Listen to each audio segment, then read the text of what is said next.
Une méditation tirée du livre Maranatha, le Seigneur vient d'Ellen White. 15 février. Sage ou insensé? Alors, le royaume des cieux sera semblable à 10 vierges qui, ayant pris leurs lampes, allèrent à la rencontre de l'époux.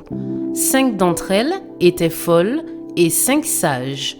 Matthieu 25, versets 1 et 2. Nous ne devons pas nous reposer dans l'idée que parce que nous appartenons à l'Église, nous sommes déjà sauvés, tandis que nous ne donnons aucune évidence de conformité à l'image de Christ et tandis que nous nous accrochons à nos anciennes habitudes et introduisons dans notre âme des chaînes d'idées et des coutumes du monde. Les 10 vierges veillaient durant la soirée de l'histoire de la terre. Toutes prétendaient être chrétiennes. Toutes ont été appelées. Toutes ont un nom, une lampe, et affirment servir Dieu. Apparemment, elles attendent toutes son apparition. Mais 5 ne donnent pas satisfaction. 5 sont surprises et angoissées et se retrouvent hors de la salle du banquet. Nous sommes représentés soit par les vierges sages, soit par les insensés. Il y en a beaucoup qui ne restent pas aux pieds de Jésus pour apprendre de lui. Ils ne connaissent pas ses voies. Ils ne sont pas préparés pour sa venue.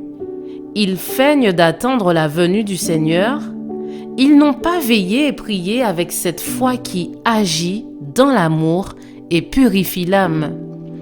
Ils ont vécu dans la négligence, ils ont écouté la vérité et ont été en accord avec elle, mais ils ne l'ont jamais incorporée à leur vie pratique.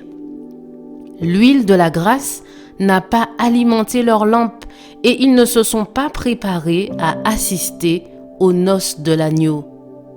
Ne soyez pas comme les vierges folles qui considèrent que c'est un fait acquis, que les promesses du Seigneur leur appartiennent, tandis qu'elles ne suivent pas les injonctions de Christ.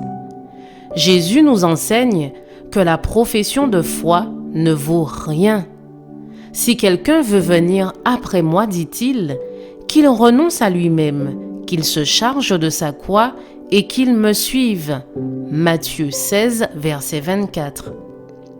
Quand nous passons par l'épreuve de Dieu, par son processus d'affinage, de purification, quand le feu du creuset consume les scories et que l'or fin du caractère purifié surgit, nous continuerons à dire comme Paul, « Ce n'est pas que j'ai déjà remporté le prix ou que j'ai déjà atteint la perfection, mais je fais une chose, oubliant ce qui est en arrière et me portant vers ce qui est en avant, je cours vers le but pour remporter le prix de la vocation céleste de Dieu en Jésus-Christ. » Philippiens 3, versets 12 à 14.